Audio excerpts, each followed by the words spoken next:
आज के इस वीडियो में हम लोग NCERT क्लास 6 हिस्ट्री चैप्टर 1 के सभी प्रश्न NCERT क्लास 6 हिस्ट्री चैप्टर 1 का नाम है क्या, कब, कहाँ और कैसे। इस वीडियो में इस चैप्टर के सारे प्रश्नों को सॉल्व किया जाएगा। तो चलिए स्टार्ट करते हैं। सबसे पहले यहाँ आप देख रहे हैं अध्याय के अंदर का प्रश्न।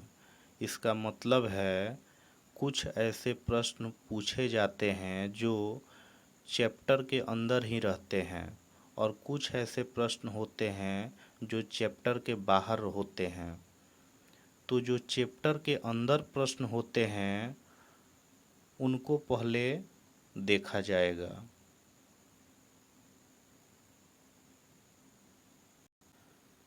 पहला प्रश्न है, आज लोग यात्राएं क्यों करते हैं? इसका उत्तर है, आज लोग यात्राएं निम्नलिखित कारणों से करते हैं। अपने रिश्तेदारों से और अपने मित्रों से मिलने के लिए लोग यात्राएं करते हैं। दैनिक जीवन में अपने कामकाज के लिए लोग यात्राएं करते हैं। कुछ लोग व्यापार करने के लिए यात्राएं करते हैं। कुछ लोग नए नए जगहों पर घूमने के लिए यात्राएं करते हैं। अगला प्रश्न है, प्राचीन काल में कठोर सतह पर लेख लिखवाने से क्या लाभ थे? इसका उत्तर है, प्राचीन काल में कठोर सतह पर जो लेख लिखे जाते थे उनको लंबे समय तक सुरक्षित रखा जा सकता था। इन लेखों को आसानी से मिटाना असंभव था। प्राचीन काल में कठोर सतह पर लेख लिखवाने के कारण ही आज हम लोग अतीत के बारे में जानकारी प्राप्त कर सकते हैं। यानी प्राचीन काल में कठोर सतह पर लेख लिखवाने के कारण ही आज हम लोग इतिहास के बारे में जानकारी प्राप्त कर सकते हैं।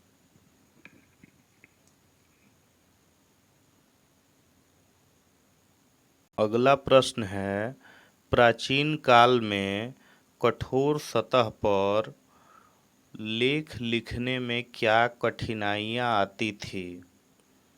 इसका उत्तर है, प्राचीन काल में कठोर सतह पर लेख लिखना कठिन कार्य था।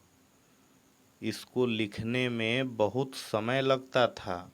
अगला प्रश्न है, क्या पुरातत्वविदों को कपड़ों के अवशेष मिलते होंगे?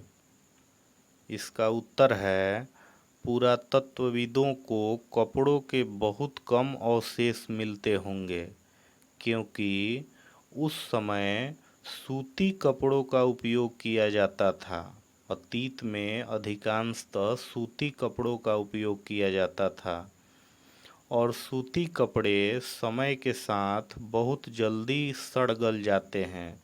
इसीलिए पुरातत्वविदों को कपड़ों के बहुत कम अवशेष मिलते होंगे, ना के बराबर।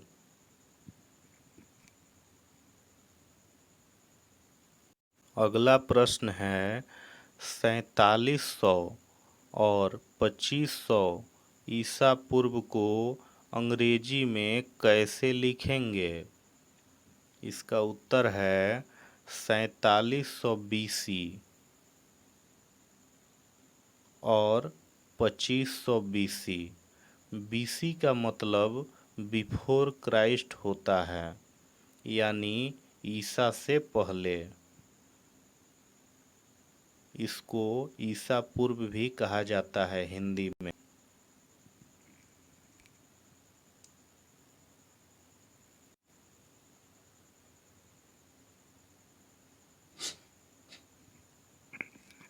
अगला प्रश्न है, मिस्र के रोसेटा नामक कस्बे में जो पत्थर मिला है, उस पत्थर पर कितनी भाषाओं तथा लिपियों में लेख अंकित है?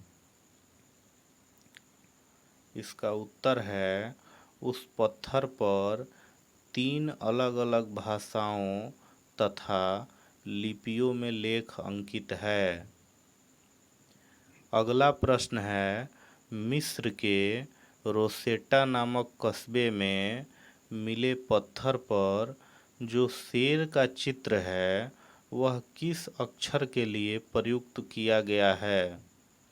इसका उत्तर है, शेर का चित्र एल अक्षर के लिए प्रयुक्त किया गया है।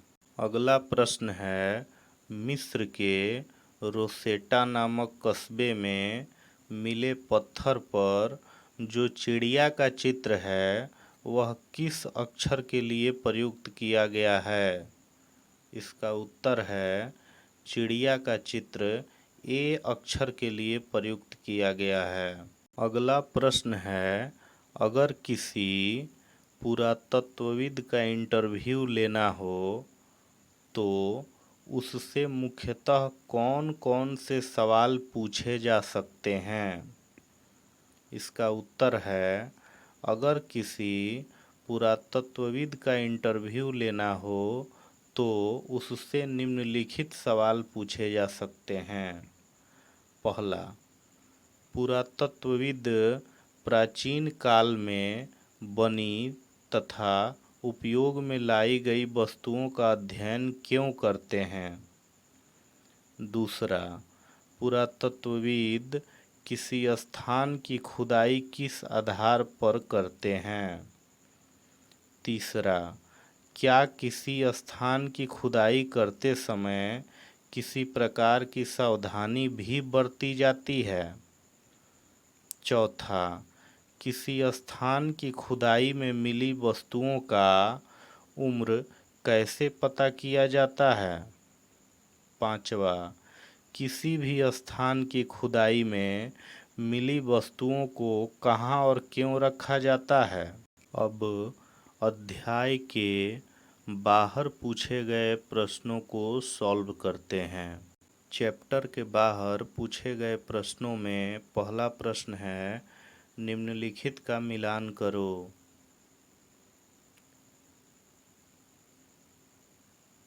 इसका और इसका आपस में मिलान करना है। इसका उत्तर देख लेते हैं।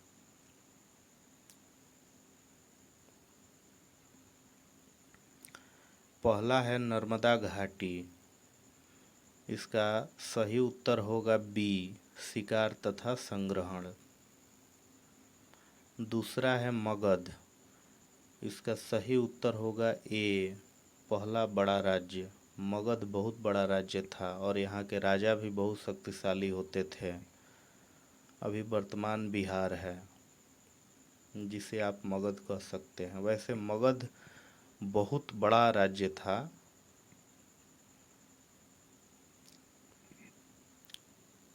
तीसरा है गारो पहाड़िया। इसका सटीक मिलान है डी, आरंभिक कृषि। गारो पहाड़ियाँ के अगल बगल में सबसे पहले कृषि का प्रचलन हुआ था। चौथा है सिंधु तथा इसकी सहायक नदियाँ। इसका सटीक मिलान है ई, प्रथम नगर। और पांचवा है गंगा घाटी। इसका सटीक मिलान है सी, लगभग 2500 वर्ष पूर्व के नगर।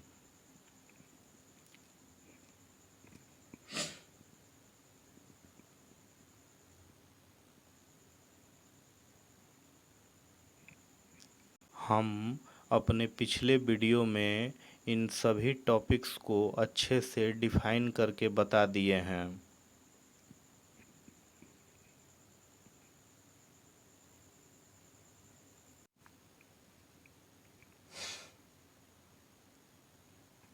अगला प्रश्न है, पांडुलिपियों तथा अभिलेखों में एक मुख्य अंतर क्या है? इसका उत्तर है प्राचीन काल में पांडुलिपियाँ ताड़पत्रों अथवा भोजपत्रों पर हाथ से लिखी जाती थी, जबकि अभिलेखों को पत्थरों या धातुओं जैसी कठोर सतह पर उत्कीर्ण किया जाता था। उत्कीर्ण का मतलब होता है अंकित करना। किसी कठोर सतह पर खोदकर या उकेर कर किसी चीज को अंकित करना ही उत्कीर्ण कहलाता है, यानी खोदकर लिखा जाता था। अगला प्रश्न है, हम अतीत की जानकारी कैसे प्राप्त कर सकते हैं? इसका उत्तर है, हम अतीत की जानकारी पांडुलिपियों और अभिलेखों का अध्ययन करके प्राप्त कर सकते हैं। इसके अलावा ईंट और पत्थरों से बनी प्राचीन इमारतों के अवशेषों, चित्रों, मूर्तियों, औजारों, हथियारों, बर्तनों तथा सिक्कों आदि के द्वारा भी हम अतीत की जानकारी प्राप्त कर सकते हैं। अगला प्रश्न है, प्राचीन स्थलों की खुदाई में पुरातत्वविद कौन कौन सी वस्तुएं प्राप्त करते हैं? इसका उत्तर है, प्राचीन स्थलों की खुदाई में पुरातत्वविद निम्नलिखित प्रकार की वस्तुएं प्राप्त करते हैं। पहला, सिक्के प्राप्त करते हैं। दूसरा, हथियार प्राप्त करते हैं। तीसरा, आभूषण प्राप्त करते हैं। चौथा, चित्र प्राप्त करते हैं। पांचवा, मूर्तियाँ प्राप्त करते हैं। छठा, औजार प्राप्त करते हैं। सातवां, हड्डियाँ प्राप्त करते हैं। और आठवां, पत्थरों तथा ईंटों से बनी इमारतों यानी मकानों के अवशेष प्राप्त करते हैं। अगला प्रश्न है, प्राचीन समय में साधारण स्त्री तथा पुरुष अपने कार्यों का विवरण क्यों नहीं रखते थे? इसका उत्तर है, प्राचीन समय में साधारण स्त्री तथा पुरुष अपने कार्यों का विवरण निम्नलिखित कारणों से नहीं रखते थे या नहीं रखते होंगे। पहला कारण, प्राचीन समय में साधारण स्त्री तथा पुरुष अपने कार्यों को इतना महत्वपूर्ण नहीं मानते होंगे, शायद इसीलिए वह अपने कार्यों का लेखा जोखा नहीं रखते होंगे। दूसरा कारण, यह भी हो सकता है कि वह पढ़े लिखे ना हों, शायद इसीलिए वह अपने कार्यों का लेखा जोखा नहीं रखते होंगे। तीसरा कारण, यह हो सकता है प्राचीन समय के साधारण स्त्री तथा पुरुष धन दौलत के मामले में गरीब हों और उस समय जो पत्थरों पर लेख लिखवाने का कार्य होता हो वह अधिक खर्चीला हो। शायद इसीलिए भी उस समय के साधारण स्त्री तथा पुरुष अपने दैनिक जीवन के कार्यों का लेखा जोखा नहीं रखते होंगे। अगला प्रश्न, क्या प्राचीन समय में राजाओं और किसानों के जीवन में अंतर था? इसका उत्तर है, राजाओं और किसानों के जीवन में निम्नलिखित अंतर थे। पहला, प्राचीन समय में राजाओं का जीवन सुख सुविधा धन दौलत से परिपूर्ण होता था, जबकि किसानों का अधिकांशतः जीवन कष्टों में निकल जाता था।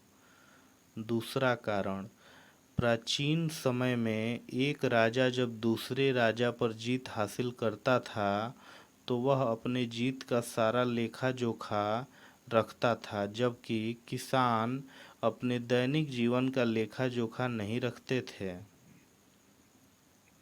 अगला प्रश्न, प्राचीन समय में पुस्तकें किन किन विषयों पर लिखी गई थी? इसका उत्तर है, प्राचीन समय में पुस्तकें निम्नलिखित विषयों पर लिखी गई थी।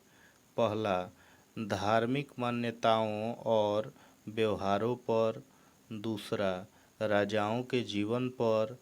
तीसरा, औषधियों यानी दवाइयों और विज्ञान पर।